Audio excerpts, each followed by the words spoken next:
29 دفعہ اللہ اکبر.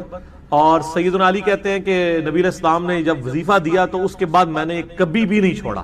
لیکن یہ حدیث یہاں پہ ختم نہیں ہوتی. بخاری اور مسلم میں اسی حدیث کے آگے الفاظ ہیں کہ ایک تابعی نے پوچھا کہ جنگ صفین کی راتوں میں بھی آپ یہ وظیفہ کرتے تھے؟ اے جنگ جمل صفین ہے، وہاں تو جان نہیں توڑی چھوڑ سکتی، یہ ہر جگہ آئے گی، ہر جگہ آئے گی. اب یہ حضرت فاطمہ کی جو تسبیح فاطمہ والی حدیث ہے ادھر بھی صفین آئی ہوئی ہے.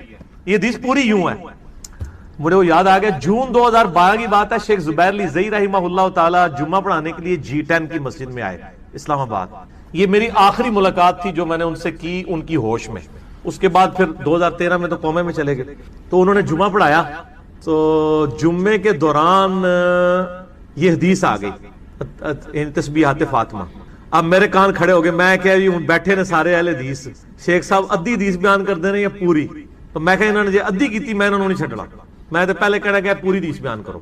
لیکن شیخ زبیر صاحب جب میں سامنے بیٹھا ہوں نا تو وہ ان کے 14 طبق روشن ہوتے تھے کہ میں نے کوئی ایسا معاملہ نہیں کرنا. پہلا تو انہوں نے حدیث بیان کرتے ہوئے لفظ استعمال کیا کہ مولا علی علیہ السلام نے، پہلے تو لفظ ہی مولا علی بولا. اچھا 2-3 بار بول کے پھر انہوں نے کلیئر کیا کہ مولا کا مطلب ہے دلی محبوب. اور پھر یہ حدیث بیان کر کے نا پھر اینڈ پہ کہتے ہیں کہ بھی ایک تابعی نے پوچھا کہ جنگ صفین کی راتوں میں بھی آپ یہ وظیفہ کرتے تھے تسبیحات فاطمہ والا، کیونکہ وہ آپ کے اوپر ایک مشکل وقت تھا، کیٹاسٹرافک کنڈیشن ہے، جنگ کے دوران ہے. تو مولا علی نے پھر اس کے جواب میں کہا کہ اللہ کی قسم میں نے صفین کی راتوں میں بھی یہ وظیفہ نہیں چھوڑا، میں نے ہمیشہ اس کو حرز جام بنایا اس وظیفے کو. اور یہ یقین کریں اس وظیفے کو آپ عادت ڈالیں پورے دن کی تھکاوٹ دور ہوگی. بیماری میں وظیفہ کریں بیماری دور ہوگی. ایک معوذات صحیح مسلم میں آتا ہے آخری 3 صورتیں نبی علیہ السلام کے گھر میں جب بھی کوئی بیمار ہوتا تھا آخری 3 صورتیں 3 دفعہ پڑھ کے اس پہ پھونک دیتے تھے. تو اللہ تعالیٰ جو تقوی کی روش اختیار کرتا ہے اللہ تعالیٰ کوئی نہ کوئی نجات کا راستہ اس کے لیے نکال دیتا ہے، کوئی نہ کوئی مخرج نکال دیتا ہے جہاں سے اس کے لیے معاملات آسان ہو جاتے ہیں. وَيَرْزُقْهُ مِنْ حَيْثُ لَا يَحْتَسِبُ، اور اسے وہاں سے رزق دیتا ہے جہاں سے اسے گمان بھی نہیں. رزق میں صرف دنیاوی جو ہم مال دولت اس کو ایک رزق سمجھتے ہیں، یہ ایک رزق کا بالکل چھوٹا سا ٹوٹا ہے. اس سے بڑا رزق اللہ تعالیٰ ہمیں دے رہا ہے جس کی طرف ہماری توجہ نہیں ہے، اور وہ رزق ہے ہماری صحت. ایک شخص کے پاس کروڑوں روپے ہے لیکن اس کے گردے فیل ہو چکے ہیں تو کس کام کا ہے؟ ایک بندے کے پاس اربوں روپے ہے لیکن اسے معدے کا السر ہے، وہ چاٹ نہیں کھا سکتا، وہ گول گپے نہیں کھا سکتا، وہ بریانی نہیں کھا سکتا چاہے اس کے جتنے مرضی ہوٹل ہو. تو دنیاوی مال و دولت کا آ جانا صرف یہ رزق میں سے میں نے کہا یہ بالکل چھوٹا سا جز ہے، اس کو انسان یوٹیلائز کرے یہ بہت بڑی بات ہے. دنیاوی صحت جو اللہ نے انسان کو زندگی میں دی ہے، لوگ کہتے ہیں اللہ نے مجھے کیا دیا ہے. جو شخص یہ بات کرے نا اسے کو جی 1 کروڑ پہ لے دو اپنی ایک آنکھ نکال کے مجھے دے دو، کوئی دے گا؟ اپنا ایک بازو توڑ کے دے دو. تو آپ ذرا 1 کروڑ ساروں کے اوپر لگانا شروع کریں، اربوں کے تو آپ خود ہیں. اور یہ تو میں صرف سمجھانے کے لیے کہہ رہا ہوں، یہ تو آپ گن بھی نہیں سکتے. قرآن پاک میں اللہ تعالیٰ نے فرمایا نا کہ اللہ کی نعمتیں اتنی زیادہ ہیں کہ تم انہیں شمار کرنا چاہو تو شمار بھی نہیں کر سکتے. تو وہاں سے اللہ تمہیں رزق دے گا، تمہیں گمان بھی نہیں ہوگا. اب رزق کے لیے ضروری نہیں ہے کہ آپ کے پاس مال و دولت اور آپ کے ایسٹس بڑھ جائیں. یہ بھی اللہ تعالیٰ کا بہت بڑا رزق ہے کہ آپ کے پاس جو تھوڑے بہت ایسٹس ہیں وہ سلامت ہیں. کسی ایک میڈیکل کیس کسی گھر کے اندر 1 کروڑ پڑتی بندے کو بھی لا کے 0 پہ کھڑا کر سکتے. آپ کی زندگی میں کئی ایسے کیسز ہوئے ہوں گے جدادیں تک بک جاتی ہیں. اور مجھے واسف علی واسف صاحب کی بات یاد آ گئی. وہ کہتے ہیں میں وہ مسجد میں بیٹھا ہوا تھا تو ایک بندے کو میں نے دیکھا کہ وہ دعا مانگ رہا ہے کہ یا اللہ 25 سال پہلے جو میں نے دعا تجھ سے کی تھی وہ واپس لے لے، بس یہ دعا کر رہا ہے. کہتے ہیں وہ فارغ ہوا تو میں نے اس سے پوچھا کیا ہوا؟ اس نے کہا جی 25 سال پہلے میں نے اللہ سے رو رو کے ایک بیٹا مانگا تھا، میری بیٹی ہی تھی صرف، اور وہ بیٹا میرے گاٹے فٹ ہو گیا، یعنی وہ نشے میں مبتلا ہو گیا، سارا گھر کا مال اس نے بیچ دیا، مجھے کنگال کر دیا. تو میں اللہ سے کہہ رہا ہوں یا اللہ یہ اولاد واپس ہی لے لے. تو یہ بھی تو ہو سکتا ہے نا. سورہ توبہ میں آتا ہے اللہ تعالیٰ آتا ہے اپنے جو فاسق و فاجر لوگوں کے بارے میں کہ اللہ تعالیٰ چاہتا ہے کہ ان کی اولاد کو ہی ان کے لیے عذاب بنا دے. اولاد بھی عذاب بن سکتی. اس لیے میں دعا کیا سکھائی گئی ہے، ربنا ھب لنا من ازواجنا وذریاتنا قرۃ اعین واجعلنا للمتقین اماما. اے اللہ ہماری بیویوں اور ہماری اولاد میں آنکھوں کی ٹھنڈک بنا اور ہمیں پرہیزگاروں کا امام بنا، ہماری آنے والی نسلیں پرہیزگار ہوں، ورنہ یہ تو مصیبت بھی گلے پڑ سکتی. تو ایک میڈیکل کیس آپ کو کہاں سے کہاں لے کے جا سکتے، ایک بچے کا نافرمان ہونا آپ کو کہاں سے کہاں لے کے جا سکتے. اور اس سے بڑی ناکامی تو آخرت کی ناکامی ہے. ایسا بچہ بھی ہو سکتا ہے کہ جو آپ کی دنیا تو برباد نہ کرے لیکن آخرت برباد کر دے، اس کی وجہ سے آپ گناہوں میں مبتلا ہو جائے. تو یہ بھی رزق کی ایک فارم ہے. رزق صرف یہ نہیں ہے کہ آپ کے لیے مال پانی کھل جائے، بلکہ مال سبسسٹنس لیول پہ بھی موجود ہے لیکن آپ کو کوئی ایسی تکلیف نہیں آ رہی کہ جس کی وجہ سے آپ کا مال نہیں نکل رہا. ورنہ ایک بندہ 10 لاکھ روپے مہینے کا کماتا ہے اور 9 لاکھ روپے اس کا نکل جاتا ہے, تو کیا فرق پڑا اس کو؟ اس نے کون سا ایسٹ بنا لیا؟ اور جو اذیت گزار رہا ہے وہ لادہ اس کو تو کوئی سوچ بھی نہیں سکتا, جو ذہنی ٹینشن ہے. صحیح بخاری مسلم میں حدیث ہے, نبی علیہ السلام فرمایا ہمیشہ اپنے سے نچلے لوگوں کو دیکھو تو تمہیں یوں اللہ تعالیٰ کی نعمتوں پر صبر نصیب ہوگا اور قناعت نصیب ہوگی, اوپر نہ دیکھو. اور پھر بخاری مسلم میں یہ حدیث ہے کہ ابن آدم کے پاس اگر سونے کی 2 وادیاں ہوں تو وہ خواہش کرے گا تیسری وادی بھی مجھے مل جائے, اس کا پیٹ صرف قبر کی مٹی بھری. والعیاذ باللہ تعالی. بخاری مسلم دونوں میں حدیث ہے کہ انسان کہتا ہے میرا مال میرا مال میرا مال. نبی علیہ السلام فرمایا تیرا مال تو وہ ہے جو تو نے کھا پی لیا یا پہن کر بوسیدہ کر دیا یا اللہ کی راہ میں خرچ کر کے آخرت کے لیے محفوظ کر لیا. باقی جتنا مال ہے وہ تو تیرے ورثہ کا مال ہے, تو کہتا ہے میرا مال ہے. پھر بخاری مسلم دونوں میں حدیث ہے کہ نبی علیہ السلام نے فرمایا کہ انسان کے 3 دوست ہیں, ایک دوست ہی اس کی قبر تک ساتھ جاتا ہے, وہ اس کے اعمال ہیں. باقی جو 2 دوست ہیں وہ باہر ہی رہ جاتے ہیں, اس کے رشتہ دار اور مال. اب مال ساتھ جاتے ہیں, مال بھی آپ ساتھ لے کے جا سکتے ہیں, لیکن وہ مال جو آپ نے پہلے ہی اپنی زندگی میں اپنی مرضی سے اللہ کی راہ میں خرچ کر دیا, وہ اللہ کے ڈیوائن بینک میں جمع ہے. وہ قرآن پاک میں سورۃ البقرہ میں آیا 700 گنا تک کے اللہ تعالیٰ کر کے لوٹائے گا, بلکہ یہاں تک فرمایا کہ یہ اللہ تعالیٰ کو تم قرض دے رہے ہو اور اللہ تعالیٰ اس قرض کو لوٹائے گا. دیکھیں کتنا قدردان ہے کہ دیتا اللہ ہے, اور جب اسی کے دیے ہوئے میں سے آپ اسی کی راہ میں خرچ کرتے ہیں تو وہ کہتا ہے کہ یہ تم نے مجھے قرض دی. اللہ کہتا ہے میں تمہارا مقروض ہوں, تمہیں لوٹاؤں گا. یہ ہے اللہ تعالیٰ کی قدردانی. جامعہ ترمذی میں حدیث ہے, مسند امام احمد میں موجود ہے کہ نبی علیہ السلام فرمایا کہ جب بھی کوئی شخص دعا کرتا ہے وہ خالی نہیں جاتی. یا تو اس دعا کے عوض جو تم نے مانگا وہ اللہ تمہیں عطا کر دیتا ہے, یا اس سے بہتر یعنی اس کی برکت سے اللہ تعالیٰ بہتر نعم البدل دیتا ہے, تمہاری کوئی تکلیف ٹال دیتا ہے, یا پھر اس دعا کو سنبھال کے رکھتا ہے قیامت کے دن کے لیے, اور اس دعا کے ایکویلنٹ تمہیں اجر عطا فرما. تو دعا تو بہت ضروری ہے, اللہ کی طرف رجوع لانا ہے. ٹاپک اور طرف چلا جائے گا, فی الوقت اس کی طرف آپ کنسنٹریٹ کریں کہ اللہ تعالیٰ مارا ہے کہ تمہیں وہاں سے رزق ملے گا, تمہیں گمان بھی نہیں ہوگا. وَمَن يَتَوَكَّلْ عَلَى اللَّهِ, اور جو کوئی اللہ پر توکل کرے, فَهُوَ حَسْبُهُ, تو اللہ اس کے لیے کافی ہے. ان اللہ بالغ امری, اللہ تعالیٰ تو اپنا کام پورا کر کے رہتا ہے. لیکن قد جعل اللہ لکل شیء قدرا, اللہ نے ہر معاملے کے لیے ایک اندازہ مقرر کر رہا ہے. اسی کو ہم وہ کہتے ہیں نا کہ اللہ کے ہاں دیر ہے اندھیر نہیں ہے, لیکن یہ دیر بھی ہم صرف سمجھانے کے لیے کہتے ہیں, وہ دیر نہیں ہے. وہ اللہ کا رول یہی ہے کہ اللہ تعالیٰ نے کسی معاملے کو کس لیول کے اوپر جا کے ایڈریس کرنا. 23 سال تک مشرکین عرب کو دیکھیں نا مہلت ملی ہے. کتنے لوگوں نے کہا کہ دیکھو کان پک گئے ہیں ہمیں سنتے ہوئے, نبی علیہ السلام ہمیں دھمکیاں لگاتے ہیں کہ قوم عاد قوم سمود کی طرح تم بھی برباد کر دیے جاؤ گے, جب وقت کے پیغمبر کا انکار کرو گے تو عذاب تو کوئی نہیں آ رہا. اور قرآن پاک میں پھر نبی علیہ السلام کے بارے میں بھی آتا ہے کہ آپ علیہ السلام نے بھی تھوڑی سی بے صبری کا مظاہرہ کیا. سورۃ الانعام کے سٹارٹ میں آپ پڑھ کے دیکھ لیں تو اللہ تعالیٰ نے پھر جلال فرمایا کہ اے نبی تم چاہو تو جاؤ زمین میں کوئی سرنگ تلاش کر لو, یا آسمان میں کوئی سیڑھی لگا کے ان کی مرضی کا معجزہ انہیں لا کے دکھا دو. ہم اپنے فیصلوں میں یعنی کسی کے پابند نہیں ہیں. پھر سورہ آل عمران میں آتا ہے جب غزوہ احد کے موقع پہ نبی علیہ السلام کی زبان سے بددعا نکل گئی خالد ابن ولید کے لیے کہ اللہ تعالیٰ ایسی قوم کو کیسے ہدایت دے گا جنہوں نے اپنے نبی کا چہرہ خون سے رنگ دیا. یہ صحیح مسلم میں الفاظ ہیں, قرآن پاک میں اشارتاً اس کا ذکر ہے سورہ آل عمران میں. اللہ تعالیٰ نے فرمایا کہ نبی آپ کو کوئی اختیار نہیں ہے, اللہ تعالیٰ چاہے تو ان کو ہدایت بھی دے سکتے. ہائے ہائے ہائے, یہ اللہ کے فیصلے ہیں, یہ کسی انسان کا کوئی فیصلہ نہیں. تو اب ان آیات کی روشنی میں بزرگ تو کسی کھاتے میں نہیں بنتے, لوگ بزرگوں کو لے کے بیٹھ رہے ہوتے ہیں جی بزرگ دعا کریں گے, بزرگ کر دیں گے. بزرگوں نے کیا کرنا ہے؟ یا تو نبی علیہ السلام کے بارے میں فرمایا جا رہا ہے کہ آپ کو کوئی اختیار نہیں ہے, اللہ تعالیٰ چاہے تو بخش دے, اللہ تعالیٰ چاہے گرفت فرمائے, اللہ تعالیٰ چاہے ڈھیل دے.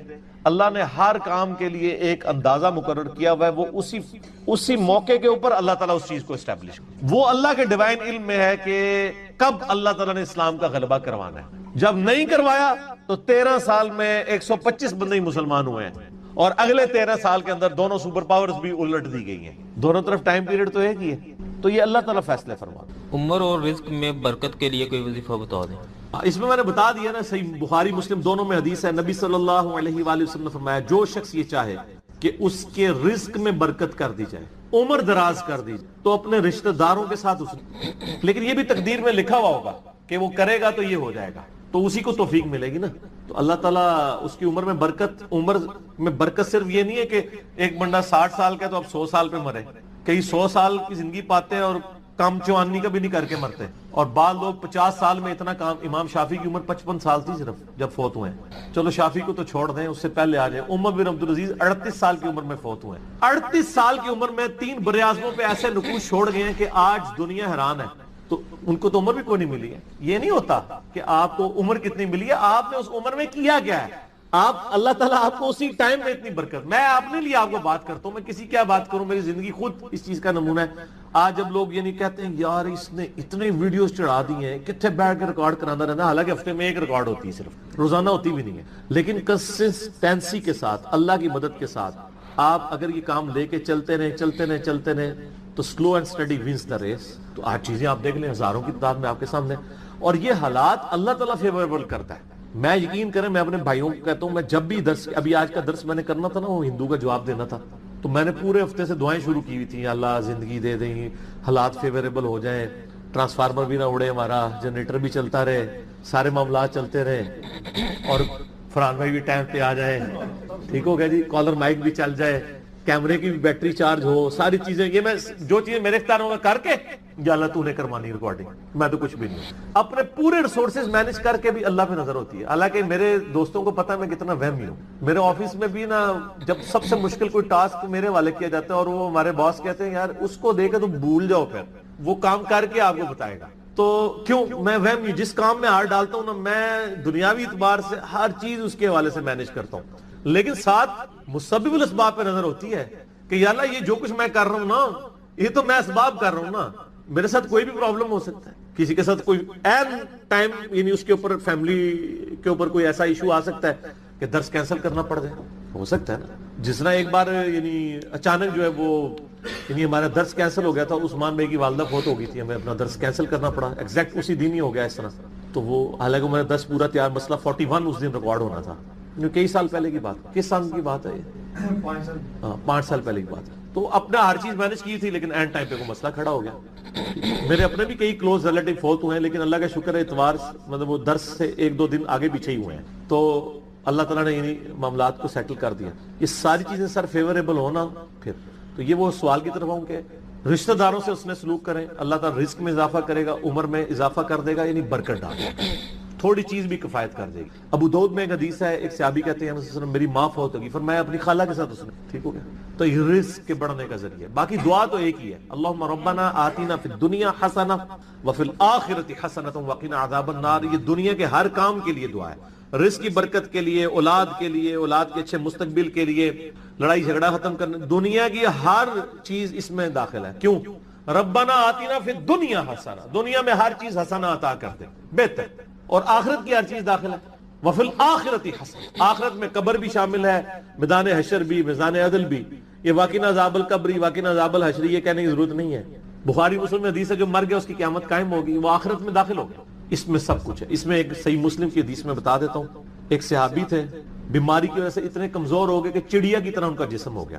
یہ آپ کو دعا والے چیپٹر میں مشکات میں دوسری جلد میں بھی یہ حدیث مل جائے گی, صحیح مسلم کی. نبی صلی اللہ علیہ وآلہ وسلم عیادت کے لیے آئے, آپ نے حالت دیکھی, آپ نے فرمایا وہ تو اللہ سے کیا مانگتا ہے. آپ کو پتہ چل گیا کہ مسئلہ کوئی گمبھیر ہے. کیا یا رسول اللہ, میں اللہ سے ایک ہی دعا کرتا ہوں کہ یا اللہ جو تو نے مجھے آخرت میں عذاب دینا ہے نا, وہ دنیا میں دے. نعوذ باللہ من ذالک, اللہم اجرنا من النار. نبی صلی اللہ علیہ وسلم نے فرمایا سبحان اللہ, اللہ پاک ہے غلطیوں سے. اس کا مطلب یہ ہوتا ہے یہ انسان ہی غلطیاں کرتا ہے. اور تو اللہ سے یہ چیز مانگ رہا ہے, اور تیرے اندر ہمت ہے کہ تو آخرت کیا دنیا کا بھی اللہ کا عذاب برداشت کر سکے. اور تجھے تو چاہیے تھا تو دعا کرتا اللہم ربنا آتینا فی الدنیا حسنہ وفی الآخرۃ حسنۃ وقنا عذاب النار. وہ دنیا اور آخرت میں, یہ فنیٹک وہ صوفیہ والا کنسیپٹ نہیں, ٹھیک ہے, دنیا میں گگڑے بن کے رہو اور اس طریقے سے جوئیں بھی ڈلی رہے اور کپڑے بھی اتارے رکھو اور پہنچے ہوئے بزرگ, یہ پتہ لگا کتنے پہنچے نا, ٹھیک ہے. تو وہ صحابہ کہتے ہیں جب انہوں نے یہ دعا کی نا تو چند ہی دنوں میں وہ اس طرح صحیح ہو گئے جیسے مردہ زندہ ہو جاتا ہے اس دعا کرنے کی. دنیا کی ہر بڑائی, کیوں بندہ نے پیپروں میں پاس ہونا یہ دعا کرے, لیکن صرف دعا میں کوشش بھی کرے گا, کوشش کے بعد دعا کرے, دونوں چیزیں پہلے. کوئی شخص اپنے اوپر خود تقدیر غالب کروا دے نا, پھر دعا کچھ نہیں کرتی ہے. یعنی ایک بندہ کہے کہ میں بسم اللہ پڑھ کے ساکٹ میں 2 انگلیاں ڈال دوں, وہ آپ نے اپنے اوپر تقدیر خود غالب کرا لی ہے. آپ کہ نہیں میں بسم اللہ الذی لا یضر دعا پڑھ لوں اور جا کے میں جناب کوبرا سانپ کے آگے ہاتھ ایسے کر دوں تو سر وڑ لے گا, تو ہم چھڑے گا نہیں, کیونکہ آپ نے خود اپنے اوپر تقدیر غالب کروائی نا. جب آپ اپنے اوپر خود تقدیر غالب کرواتے ہیں, آپ بسم اللہ الذی لا یضر پڑھ کے یہ تو نہیں کہ اسٹیئرنگ سے ہاتھ اٹھا لیں اور آنکھیں بند کر لیں تو جا کے ٹھوکیں گے سیدھے. جب کوئی شخص خود تقدیر غالب کرواتا ہے پھر دعا کچھ نہیں کرتی اس کو. دعا ہے تدبیر کے ساتھ, کیونکہ اس طرح دنیا کا نظام نہیں چل سکتا تھا نا. تو یہ ان دعاؤں کا یہ ہوگا کہ جو ناگہان, اسی لیے آپ دیکھیں حدیث کے الفاظ کیا ہیں کہ ناگہانی آفت, خود لائی ہوئی آفت نہیں, ناگہانی آفت. آپ جا کے سام کے بل میں جا کے ہاتھ کو سیڑ دیں اور آپ کے میں نے پڑھا اعوذ بکلمات اللہ التامات من شر ما خلق, کچھ بھی نہیں ہونا, کیونکہ آپ نے اس دعا کی خود وائلیشن کر دی ہے. ناگہانی آفت ٹلے گی, ٹھیک ہو گیا. اور جو آپ اپنے اوپر خود طاری کریں گے وہ نہیں ٹلنے, وہ اس طریقے سے نہیں ٹلے. اس لیے یعنی یہ دعائیں وغیرہ پڑھیں, اس کے بعد تدبیر بھی کیا کریں. ویسے ہم باقی معاملات میں کرتے ہیں, کسی شخص نے صرف دعا پڑھ کے اپنا پیٹ نہیں بھرا, نہ پیاس بجھائی ہے, ہمیشہ کھانا بھی کھاتے ہیں پانی بھی پیتے ہیں, اور ان کو کہتے ہیں اسباب بھی ساتھ رکھ, ٹھیک ہو گیا. وما من دابۃ فی الارض, اور زمین پہ چلنے پھرنے والی کوئی بھی مخلوق ایسی نہیں ہے, الا علی اللہ رزقها, مگر یہ کہ اس کا رزق اللہ کے ذمہ کرم کے اوپر ہے. ہمیں تو چند ایک مخلوقات نظر آ رہی ہیں نا جن کا رزق آپ دیکھ رہے ہیں. ابھی اگر آپ کو ویل مچھلی کا رزق بتایا جائے جو پیسیفک میں اور اٹلانٹک میں آج بھی ہزاروں کی تعداد کے اندر ہے, ایک چھوٹی ویل مچھلی بھی ایک وقت کا 500 کلو گوشت کھا جاتی ہے, 500 کلو. اور جو بڑی ویل مچھلی ہیں وہ تو آپ چھوڑ دیں, 30 ہاتھیوں کے برابر بھی ویل مچھلی ہے, اتنی بڑی بڑی ویل مچھلی ہیں, 30 ہاتھی 30 ان کے برابر ایک ویل مچھلی. اس کا رزق بھی اللہ تعالیٰ پورا کر رہا ہے. آپ کو تو بس چڑیاں نظر آ جاتی ہیں زیادہ زیادہ, تو کسی کے دماغ میں آ سکتا ہے کہ یار چڑیوں کا رزق اللہ پورا کر رہا ہے, تو زیادہ زیادہ اتنا ہی دماغ میں رزق آتا ہے. آپ ذرا ان جانوروں کے بارے میں سوچیں, اتنے بڑے بڑے جانور سمندر کے اندر, خشکی میں تو اتنے بڑے جانور ہی نہیں ہیں جتنے پانیوں کے اندر موجود ہیں, اور ان تمام کے رزق کی ذمہ داری اللہ تعالیٰ نے لی ہوئی ہے. لیکن یہ رزق کی ذمہ داری ہے کوشش کے ساتھ جڑی ہوئی ہے. یہ نہ سمجھیں کہ ویل مچھلی کے منہ میں آگے اللہ تعالیٰ کو چیز ڈال دیتا ہے, نہیں, کوشش کرنی پڑتی ہے, انسان کو بھی کوشش کرنی پڑتی ہے. اللہ نے دنیا کو اسباب کے ساتھ جوڑا ہوا ہے. ہاں, کوشش کرو گے رزق ملے گا. پوٹینشلی رزق اللہ تعالیٰ نے قیامت تک کے لیے اس پلانٹ ارتھ پہ رکھ دی ہے. دیکھیں, آج سے آلموسٹ 200 سال پہلے تک تو کسی کو پتہ ہی نہیں تھا کہ زمین میں انرجی کا اتنا بڑا خزانہ موجود ہے تیل کی شکل میں. 1853 میں وہ پہلا کنواں پنسلوینیا میں امریکن سٹیٹ کے اندر دریافت ہوا تھا, کرنل ایڈون نے کیا تھا. اتنی ماشاءاللہ مٹھی داڑھی تھی, ہے کرسچن تھے ویسے وہ. اور عرب ملکوں میں وہ تو 20ویں صدی کے اندر تیل نکلا ہے, 1960 کے قریب جا کے یہ تیل نکلا ہے عرب ملکوں میں. اب میرا سوال یہ ہے کہ 1300 سال تک سارے بزرگان دین آج عمرے کے لیے جاتے رہے, جو نیچے نگاہ مارتے تھے تو 7 زمینیں کراس اور اوپر عرش پہ نگاہ پہنچتی تھی, کسی بزرگ کو تیل نہیں نظر آیا عرب کی سرزمین میں. ایسے بزرگوں سے جان چھڑا سکتے تھے, اتنے تے گئے نہیں ہون گے, تے مکے مدینے تے گئے سن نا, اتو لنگے نے نا, کسی کو تیل نظر آیا. دنیا کو اللہ نے بقدر ایفرٹ رکھا, اور یہ بھی اب مزید کوئی 50-60 سال کا تیل رہ گیا. پھر آنے والی دنیا ذکر کرے گی کہ انسانیت نے 250-300 سال ایسے دیکھے ہیں کہ اللہ نے ان کو ایک ایسا خزانہ دیا تھا کہ جس کو یوز کر کے ٹرینیں چلتی تھیں, ہوائی جہاز اڑتے تھے, اور وہ زمین سے تیل نکلا تھا. بعد کے لوگوں کے لیے تو ابھی پرابلم ہے ظاہر ہے, اسی لیے تو اب بیٹریوں کی طرف, سولر کی طرف شفٹ ہو رہے ہیں. لیکن بہرحال سولر ہو یا بیٹریاں ہو, وہ تیل کا تو مقابلہ نہیں کر سکتی. آپ کو 1 لیٹر پیٹرول جو انرجی دیتا ہے, وہ انرجی بنانے کے لیے تو آپ کو کتنا بڑا ایریا چاہیے سولر پینلز کا, تب وہ انرجی ملے گی. تو اس کے لیے تو پھر آپ جہاز جو سولر والے انہوں نے بنائے بھی ہیں نا, وہ اتنے بڑے بڑے جہاز ہیں اور مسافر اس میں تھوڑے سے ہی بیٹھتے ہیں. یہ جو بوئنگ 747 یا ایئر بس 380 جو 500 مسافروں کو لے کے جا رہی ہے, اس کی انرجی اگر آپ کو سولر پینل سے کرنی پڑ جائے تو اس جیسے 50 جہاز بنائے تو تب جا کے اس میں اتنے بندے بیٹھیں گے. یہ تو ایک بہت بڑی تکلیف دہ چیز ہے. تو اللہ تعالیٰ نے بہرحال سولر کی شکل میں ایک اور خزانہ دیا ہے, اس کے اوپر محنت ہو رہی ہے, بیٹریز کے اوپر محنت ہو رہی ہے. تو اللہ نے پوٹینشلی رزق انسانیت کا, اور رزق میں صرف کھانا پینا نہیں ہے, تمام ضرورت کی چیزیں. اس وقت تو ہمارا رزق, وہ مجھے اشفاق احمد صاحب کی بات یاد آئی, وہ کہہ رہے تھے 1960 میں وہ کہہ رہے تھے کہ میری تنخواہ کا 10% کیا 5% بھی ان چیزوں پہ نہیں لگتا تھا جن چیزوں پہ اب آ کے میری تنخواہ کا 80% لگ رہا ہے. کیونکہ اس وقت انسان کی بنیادی ضرورتیں نہیں ہوتی تھیں.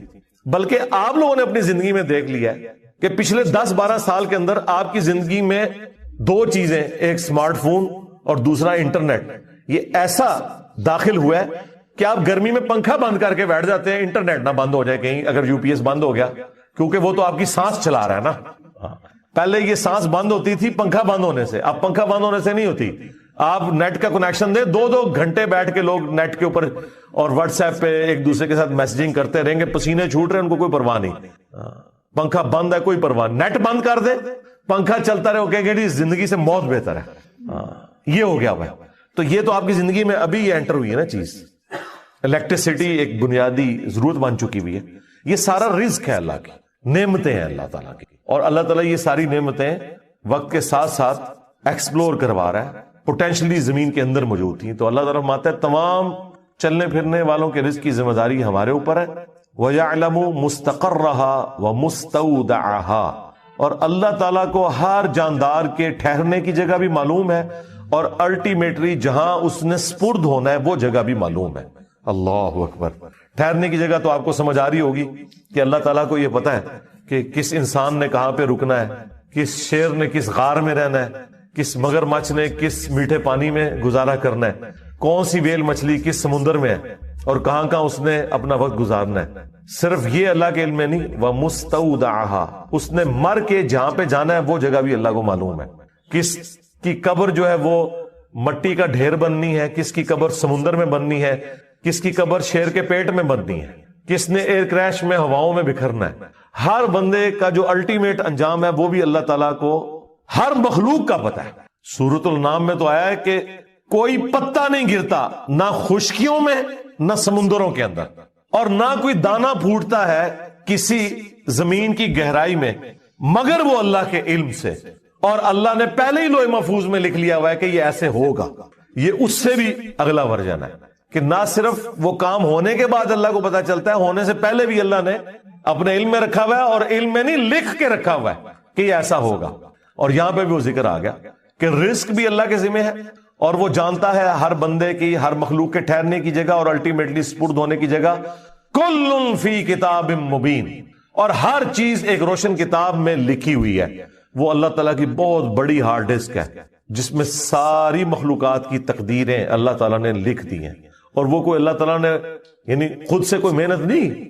وہ جامع ترمذی میں حدیث ہے، اللہ نے قلم کو پیدا کیا اور پھر اس سے کہا کہ لکھ جو کچھ ہو چکا اور جو کچھ ہونے والا ہے. بس قلم چل پڑی اور سب کچھ اس نے لکھ دیا. ہر چیز اللہ کے اشاروں پہ ہو رہی ہے. دیکھیں جی، صلاۃ التسبیح جو نماز ہے جس میں چند زائد تسبیحات پڑھی جاتی ہیں، جہاں تک اس کی صحت کا سوال ہے تو یہ حدیث الحمدللہ ڈنکے کی چوٹ پہ صحیح حدیث ہے، اس میں کوئی شک نہیں ہے. اور اس امت میں بڑے بڑے جو اہل سنت کے ائمہ ہیں انہوں نے اس حدیث کی تصحیح کی ہے، جن میں ٹاپ آف لسٹ امام حنیفہ رحمہ اللہ تعالی کے شاگرد امام عبداللہ ابن مبارک بھی شامل ہیں، امام مسلم، امام ابو داود، امام ترمذی، امام حاکم، امام زہبی رحمہم اللہ اجمعین. یہ وہ تمام پرانے ائمہ ہیں جنہوں نے اس حدیث کی صحت کو ٹھیک کہا ہے. اور دور حاضر میں جو بڑے بڑے محققین ہیں، جن میں شیخ البانی رحمہ اللہ تعالی، شیخ احمد شاکر اور شیخ زبیر لیزئی رحمہ اللہ تعالی، یہ سب وہ لوگ ہیں جو اس حدیث کی صحت کے اوپر یقین رکھتے ہیں الحمدللہ. بعض لوگوں نے اس کے اوپر عقلی اعتراض بھی کیا ہے کہ اس کی جو روٹین ہے وہ عام نمازوں سے چونکہ ہٹ کے ہے، اس لیے یہ نماز کی شکل سے ہٹ کر ہے. تو ان کی بات لاجیکلی غلط ہے، کیونکہ جامعہ ترمذی کے اندر اور سنن نبی داؤد کے اندر اللہ کے محبوب صلی اللہ علیہ وآلہ وسلم کی جو عام قیام اللیل کی نمازیں ہیں وہ بھی اسی قسم کی رپورٹ ہوئی ہیں. مثلاً جو ترمذی اور ابو داؤد کے اندر ایک حدیث ہے کہ اللہ کے محبوب صلی اللہ علیہ وآلہ وسلم نے قیام اللیل کیا تو آپ نے پہلی رکعت کے اندر سورۃ البقرہ تلاوت کی، اور سورۃ البقرہ آپ کو پتہ ہے آلموسٹ 2.5 پاروں پہ پھیلی ہوئی ہے. اس حدیث میں ہے کہ پھر آپ نے اتنا ہی رکوع کیا، اور اس رکوع میں باقاعدہ ذکر ہے کہ تسبیحات پڑھی، سبحان ربی العظیم. تو تسبیحات اتنی زیادہ پڑھنا کہ اس کی لینتھ سورۃ البقرہ کے برابر ہو جائے. مجھے بتائیں یہ نماز زیادہ عجیب و غریب نماز ہے یا صلاۃ و تسبیح جس میں ٹوٹل 300 دفعہ تسبیحات بنتی، وہ بھی ایک رکعت میں 75 دفعہ. تو یہ میں نے الزامی جواب کے طور پر، اینٹی وینم کے طور پر ایک اور صحیح حدیث کا حوالہ پیش کر دیا جو اس سے زیادہ ان کے لیے حیران کن حدیث، اور پھر اس میں صرف رکوع نہیں ہے سورۃ البقرہ کے برابر، قوما بھی سورۃ البقرہ کے برابر، سجدہ بھی سورۃ البقرہ کے برابر، دو سجدوں کے درمیان بیٹھنا بھی سورۃ البقرہ کے برابر۔ تو آپ دیکھیں وہ تو صلاۃ و تسبیح تو اونٹ کے منہ میں زیرہ بھی نہیں بنتا اس کے مقابلے میں۔ لہٰذا اس حدیث کے اوپر اعتراض کرنا بالکل غلط ہے اور ان لاجیکل ہے۔ یہ ایک ایکسٹراڈنری نماز ہے جس میں عام نماز سے تھوڑا سا ہٹ کر مزید تسبیحات ہیں، جس میں اوریجنل نماز اپنی جگہ پر رہتی ہے۔ اوریجنل نماز کے ساتھ ہر سٹیپ کے اوپر کچھ تسبیحات ہیں جو آپ نے پڑھنی ہیں، وہ میں انشاءاللہ بعد میں ڈیٹیل سے بتا دیتا ہوں آپ کو۔ ایک رکعت میں 75 ٹائمز اور 4 رکعتوں میں وہ ٹوٹل بن جائیں گی 300 ٹائمز انشاءاللہ تعالی۔ اور وہ 4 تسبیحات افضل ترین تسبیحات ہیں۔ سبحان اللہ، اللہ پاک ہے، الحمدللہ، تمام تعریفیں اللہ کے لیے، لا الہ الا اللہ، اللہ کے سوا کوئی معبود نہیں، اور اللہ اکبر، تمام بڑائیاں اللہ کے لیے۔ یہ بہترین کلمات، یہ 4 کلمات ایک ترتیب کے ساتھ ان 4 رکعتوں میں ہر رکعت میں 75 ٹائمز پڑھا جاتا ہے، اور ٹوٹل بن جاتی ہے یہ 300 ٹائمز۔ اب یہ جو تسبیحات ہیں یہ تو عموماً ہماری عام روٹین میں بھی شامل ہے۔ صحیح بخاری اور صحیح مسلم دونوں میں یہ حدیث موجود ہے، تسبیحات فاطمہ والی حدیث، جو نبی صلی اللہ علیہ وآلہ وسلم نے اپنی بیٹی سیدہ فاطمہ سلام اللہ علیہا کو یہ تسبیحات رات کو سوتے وقت سکھائی تھی۔ جب وہ غلام مانگنے کے لیے آئی تو آپ علیہ السلام فرمایا اس سے بہتر یہ ہے۔ باقی تو بڑی دردناک حدیث ہے، میری الگ سے ویڈیوز ریکارڈڈ ہیں اس حدیث کے اوپر۔ بال اس میں آپ نے فرمایا 33 دفعہ سبحان اللہ، 33 دفعہ الحمدللہ، اور 34 دفعہ اللہ اکبر۔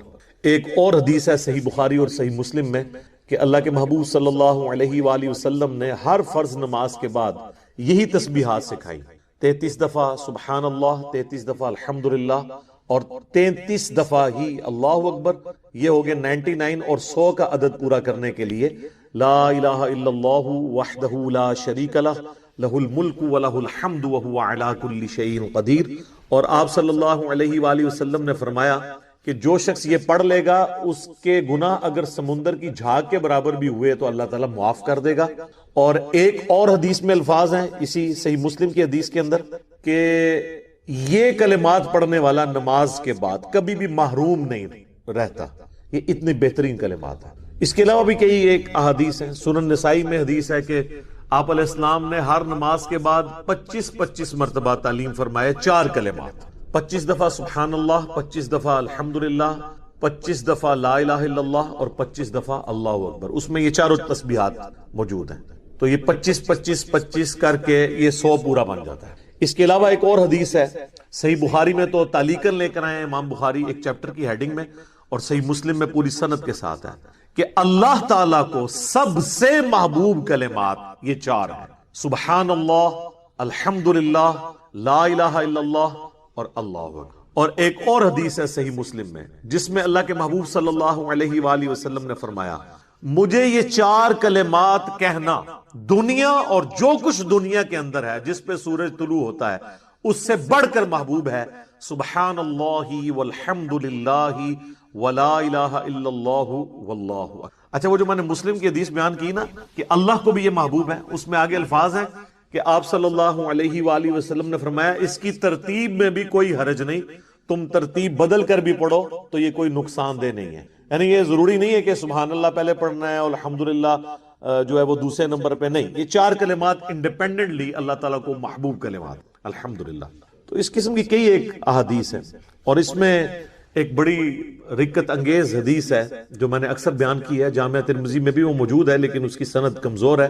صحیح سند اس کی سنن نسائی الکبریٰ کے اندر کہ نبی صلی اللہ علیہ وآلہ وسلم کی ایک کزن تھی سیدنا علی کی بڑی بہن ام ہانی رضی اللہ تعالی عنہا وسلام اللہ علیہا۔ وہ بوڑھی تھیں، وہ آپ سمجھ لیں نبی علیہ السلام کے لیے ایک بڑی بہن کی جگہ تھی۔ تو نبی علیہ السلام ان کو ملنے کے لیے گئے تو انہوں نے کہا کہ میں بہت بوڑھی ہو چکی ہوں، مجھ سے کوئی زیادہ اذکار تو ہوتے ہی نہیں، مجھے آپ کوئی مختصر سا وظیفہ بتائیں، بس میں وہ کر لیا کروں اور مجھے ہر وظیفے سے وہ کفایت کر جائے۔ تو آپ نے یہی 4 کلمات سکھائے، اور اس میں جو فضیلت ہے نا، میرے علم کی حد تک ذخیرہ احادیث میں کسی بھی عمل کی اتنی فضیلت رپورٹ نہیں ہوئی۔ آپ نے فرمایا 100 دفعہ سبحان اللہ روزانہ پڑھ لو، یہ ایسا ہے گویا کہ تم نے 100 غلام آزاد کر دیے۔ اندازہ کریں، یعنی اگر آپ ایک روزہ توڑے نا، بخاری مسلم میں آتا ہے، تو اس کے بدلے پھر آپ کو ایک غلام آزاد کرنا ہوتا ہے، اور غلام نہ آزاد کر سکیں تو 60 مسلسل روزے، تو ایک غلام آزاد کرنا گویا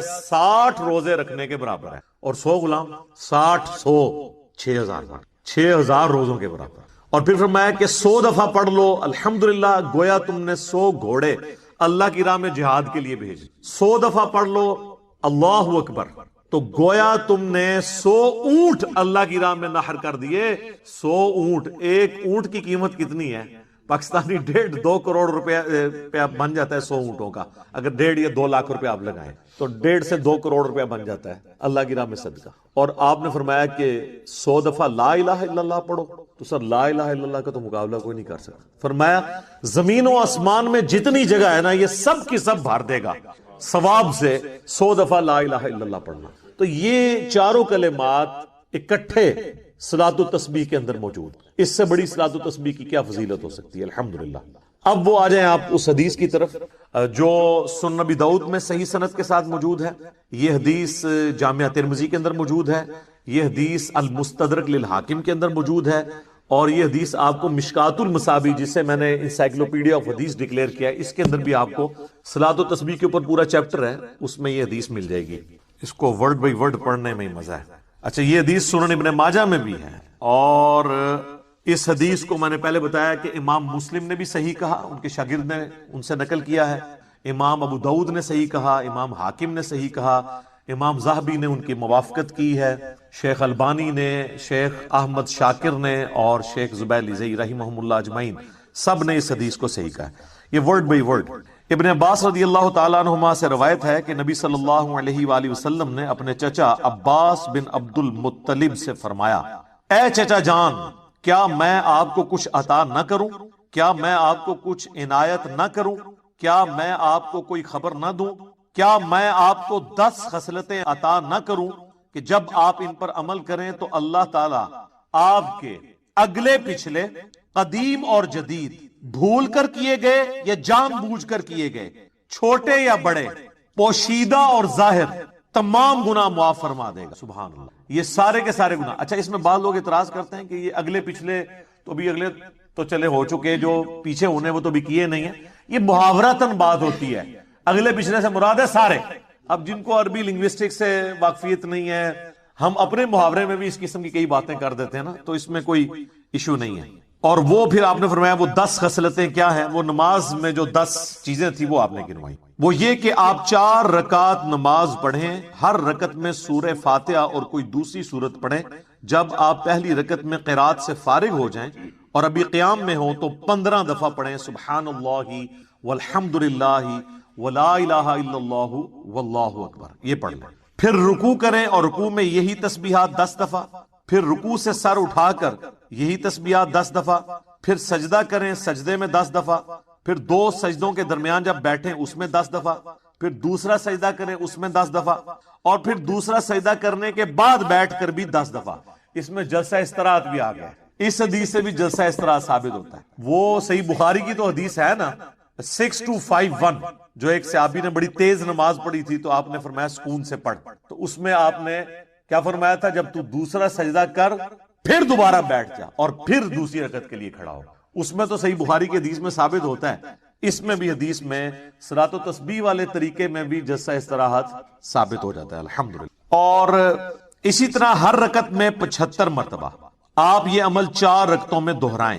اگر آپ ہر روز اسے نہ پڑھ سکیں تو کم از کم ہفتے میں 1 دفعہ پڑھ لیں۔ ویسے یہاں لفظ ہے ہر جمعے کو، لیکن عرب کے محاورے میں جب بولا جاتا ہے نا ہر جمعہ، تو اس سے مراد ویک ہوتا ہے۔ جس طرح ہم ہفتے کے لیے سیچرڈے کا لفظ بھی استعمال کرتے ہیں اور ویک کے لیے بھی ہم اس کو ہفتہ ہی کہتے ہیں۔ اگر ہر ہفتے نہ پڑھ سکو تو پھر آپ مہینے میں 1 دفعہ پڑھ لیں۔ اگر ہر مہینے نہ پڑھ سکیں تو سال میں 1 دفعہ، سال میں بھی نہ پڑھ سکے تو زندگی میں کم از کم 1 بار اس نماز کو۔ کتنی بڑی، یعنی نبی الاسلام نے کس حد تک اس کی ترغیب دلائی ہے۔ اچھا، اب اس کو ذرا سمجھ لیں، یہ جو نماز میں اوریجنل جو نماز ہے وہ اپنی جگہ رہے گی، بیچ میں تسبیحات ایڈ ہوں گی ہر رکعت میں 75 دفعہ، اور اس کا طریقہ آپ علیہ السلام نے کیا فرمایا کہ